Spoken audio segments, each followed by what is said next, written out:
Assalamualaikum warahmatullahi wabarakatuh.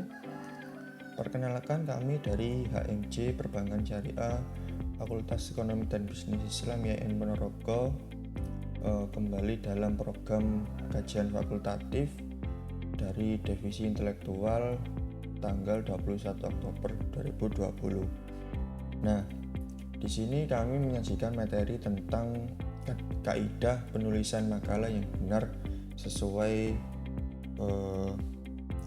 aturan di Fakultas Ekonomi dan Bisnis Islam YN Ponorogo.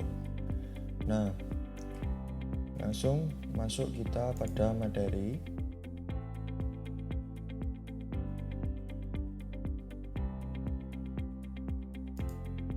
Nah, yang kita bahas dalam materi penulisan makalah yang pertama adalah pengertian makalah itu sendiri, kemudian B, sistematika makalah, C, teknik penulisan makalah. Nah, pengertian makalah adalah karya tulis ilmiah yang membahas satu permasalahan, fenomena, peristiwa secara ilmiah menggunakan metode ilmiah. Kemudian tujuan menulis makalah antara lain: makalah disusun dengan tujuan memenuhi tugas akademik maupun tugas non-akademik. Kemudian menguji kemampuan penulis dalam menerapkan suatu prosedur, prinsip, atau teori yang berhubungan dengan masalah tertentu. Membahas cara penyelesaian masalah atau soal dengan menggunakan rumusan yang terdapat pada makalah tersebut. Kemudian untuk memahami masalah dan mencari solusinya.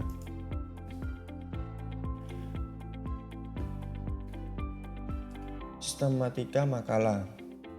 Pertama, bagian awal terdiri atas cover, kemudian kata pengantar, daftar isi makalah. Kemudian di bagian penutup terdiri atas kesimpulan atau saran, kemudian ada daftar pustaka dan lampiran, memang kalau jika ada lampiran.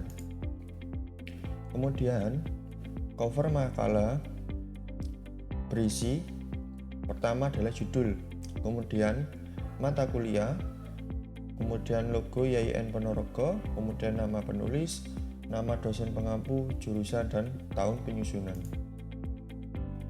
Nah, bisa dilihat di sini adalah contoh dari cover sebuah masalah ya. Ada tadi ada judul, kemudian judul atau makalah yang dibuat, kemudian ada logo YIN. Kemudian kalau memang makalah ini disusun secara kelompok ya ditulis semua anggota kelompok. Kemudian ada dosen pengampu dan identitas dari makalah tersebut, ada jurusan, fakultas, dan institut, dan tahun penyusunan. Lanjut. Kemudian kata pengantar. Pengertian. Kata pengantar adalah bagian makalah yang berfungsi mengantarkan pembaca pada permasalahan yang akan dibahas dalam sebuah makalah.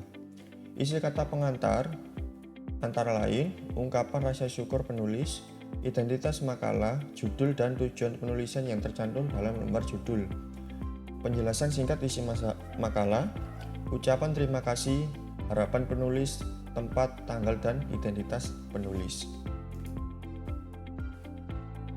Nah, ini adalah contoh kata pengantar dalam sebuah makalah. Nah, lanjut. Kemudian adalah daftar isi. Daftar isi adalah daftar yang menggambarkan keseluruhan isi pokok laporan dengan mencantumkan secara jelas urutan bab dan subbab beserta halaman tempat bab atau subbab tersebut. Mencantumkan seluruh lampiran yang ada dengan nomor halaman masing-masing dimulai dari kata pengantar sampai dengan lampiran-lampiran.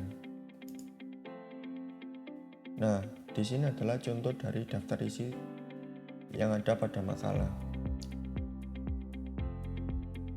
Lanjut. Bagian isi terdiri dari yang pertama adalah bab 1, yaitu A. Pendahuluan, B. Rumusan masalah, C. Tujuan. Kemudian bab 2 yaitu isi materi yang perlu disampaikan dan juga analisis. Kemudian bab 3 adalah penutup, berisi penutup, kesimpulan, maupun saran. Kemudian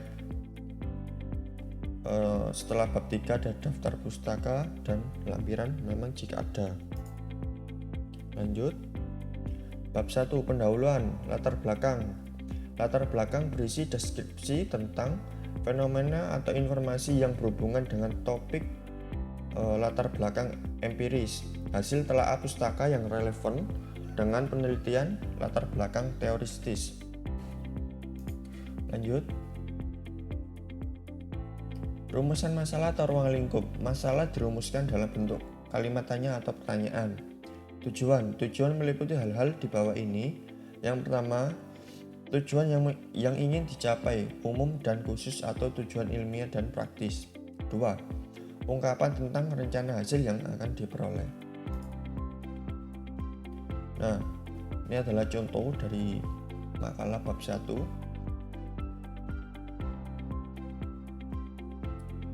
Lanjut. Bab 2 isi atau kajian teori. Memuat teori utama atau turunan yang berkait dengan masalah yang dibahas. Menyajikan kutipan pendapat dari buku yang harus diselingi dengan pendapat penulis. Kemudian, penulis harus mampu membandingkan dan pada akhirnya menyatakan posisi terhadap teori yang dianggap paling relevan dengan masalah yang dibahas. Bab dan subbab. Nah, jika dilihat dalam makalah sesuai dengan kaidah penulisan yang benar adalah contohnya seperti ini. Bab 2 sumber ajaran Islam. Poin A menerangkan tentang pengertian. Kemudian ada subbab lain tentang pengertian Al-Quran dan dijabarkan lagi ada subbab lagi yang materi teori yang menganut dari teori pertama. Nah, seperti ini contohnya adalah dari penulisan subbab maupun bab. Kemudian layout makalah. Pertama adalah font. Font menggunakan Times New Roman, Sans font standar 12 menggunakan spasi 1,5, margin atau pembatas kiri atas 4 cm, kanan dan bawah 3 cm. Kertas secara umum adalah A4 atau quarto. Nomor halaman terletak di atas kanan atas di margin. Kemudian catatan kaki atau footnote. Daftar keterangan khusus yang ditulis di bagian bawah setiap lembar atau akhir bab karangan ilmiah. Catatan kaki bisa digunakan untuk memberikan keterangan menjelaskan sumber kutipan. Kemudian penulisan sumber kutipan. Ya, pertama kutipan dari buku atau referensi dari buku penulis. Kemudian kutipan dari jurnal, bisa jurnal online atau maupun jurnal yang ada di perpustakaan. Kemudian 3 kutipan dari internet. Ini biasanya ya kalau kita mencari bahan sumber dari internet atau artikel bisa mencantumkan sumbernya di footnote. Kemudian kutipan dari buku merupakan nomor catatan kaki ditulis agak naik ke atas. Nama penulis buku ditulis sesuai dengan nama aslinya tanpa dibalik. Kemudian diikuti koma, judul buku yang ditulis miring kemudian kurung buka, tempat penerbit, titik 2, nama koma nama penerbit, koma tahun penerbit, kurung tutup, koma nomor halaman dan titik. Nah, ini bisa dilihat contoh dari footnote ini. Ada sebuah materi, kemudian kita kasih footnote, kemudian footnote akan muncul secara format footnote yang akan muncul di bawah bagian footer page ya. Nah, ini contohnya Sugiono, metode penelitian kualitatif dan RAD,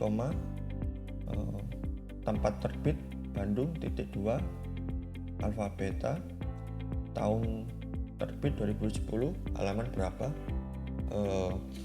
kutipan ini diambil. Lanjut. 2. Kutipan dari jurnal. Jurnal atau majalah ilmiah ditulis dengan urutan nama penulis, judul artikel, diketik di antara tanda petik, nama jurnal atau majalah, diketik miring, lengkap dengan volume dan nomor, tahun penerbit dan nomor halaman artikel itu dimuat. Nah, ini adalah contoh dari catatan kaki diambil dari sebuah artikel. Kalian bisa lihat langsung di sini contoh-contohnya. Seperti ini nomor 14 bisa dilihat 14 Bariana Almas,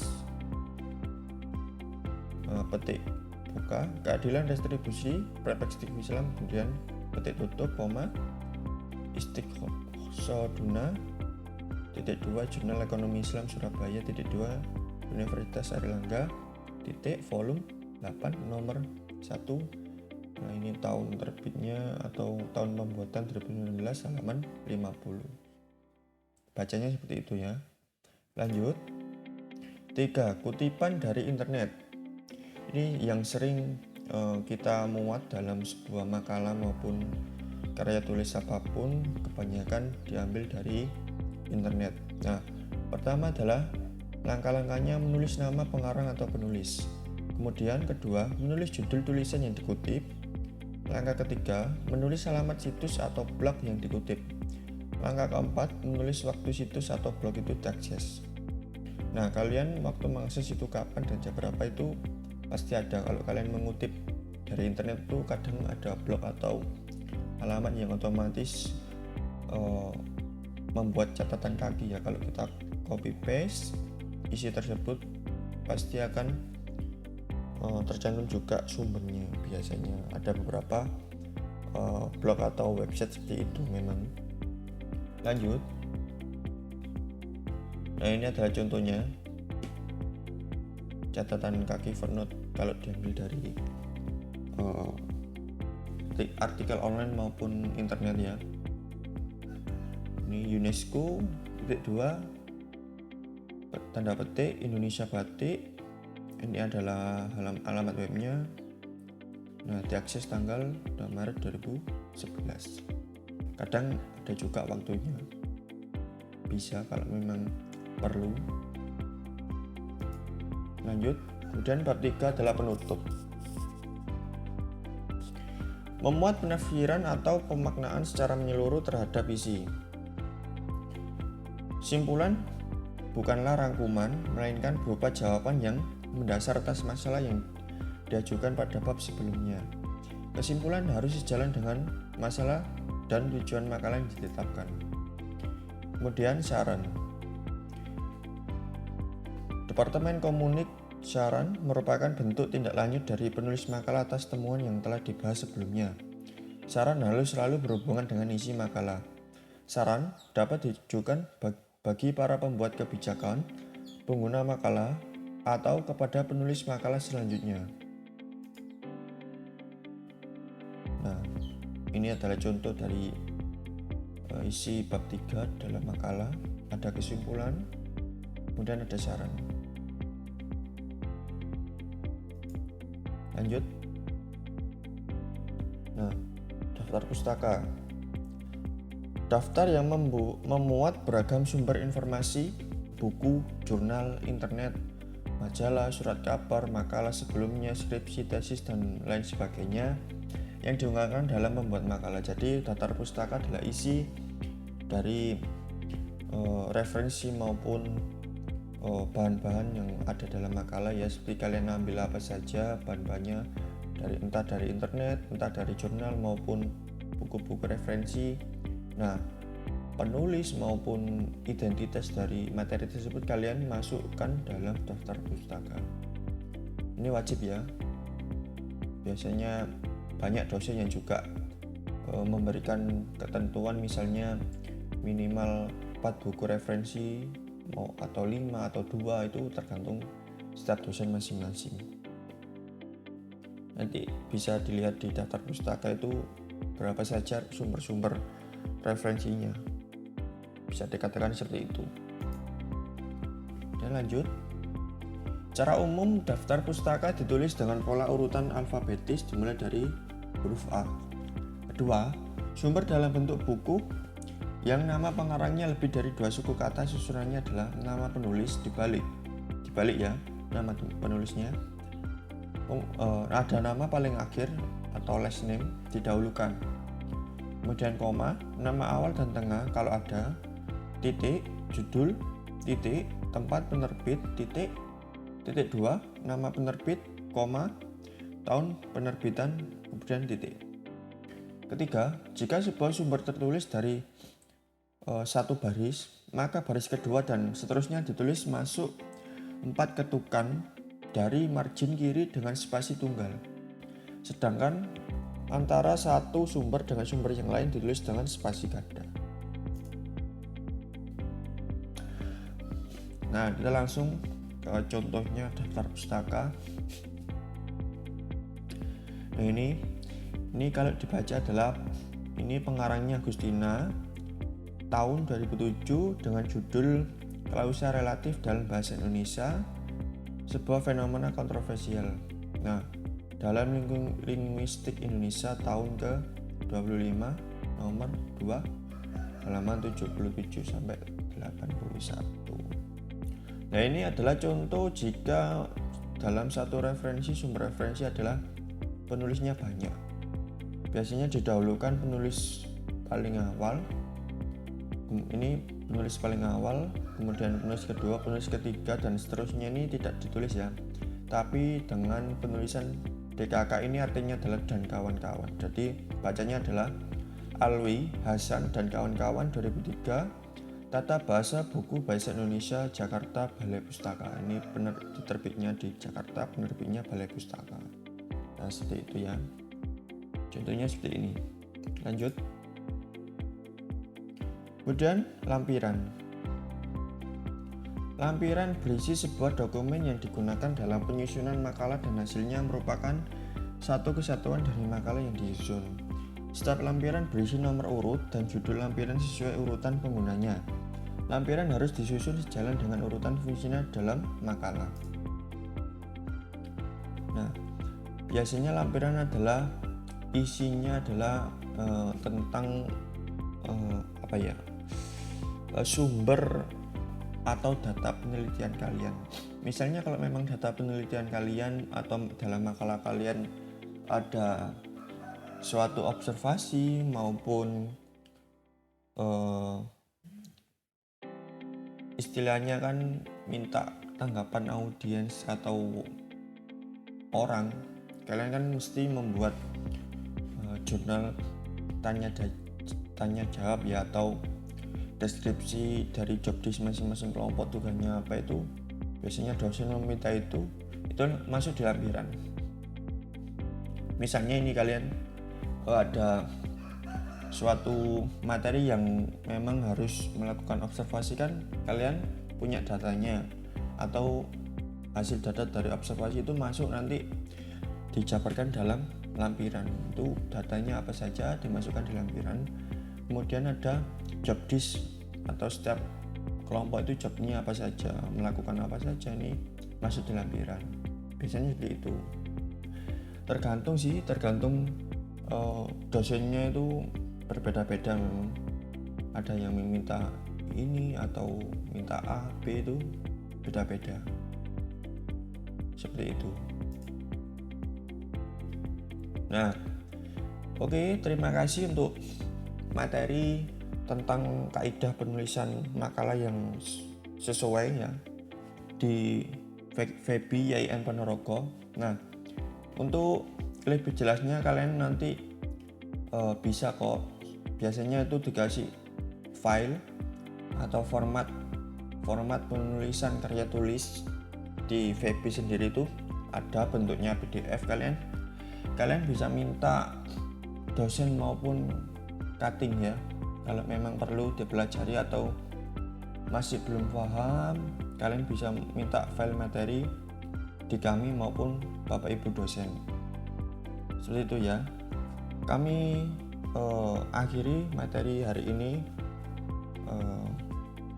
kajian fakultatif tanggal 21 Oktober 2020. Sekian, apabila ada perkataan maupun penjelasan yang kurang berkenan, kami mohon maaf sebesar-besarnya. Sekian, wassalamualaikum warahmatullahi wabarakatuh.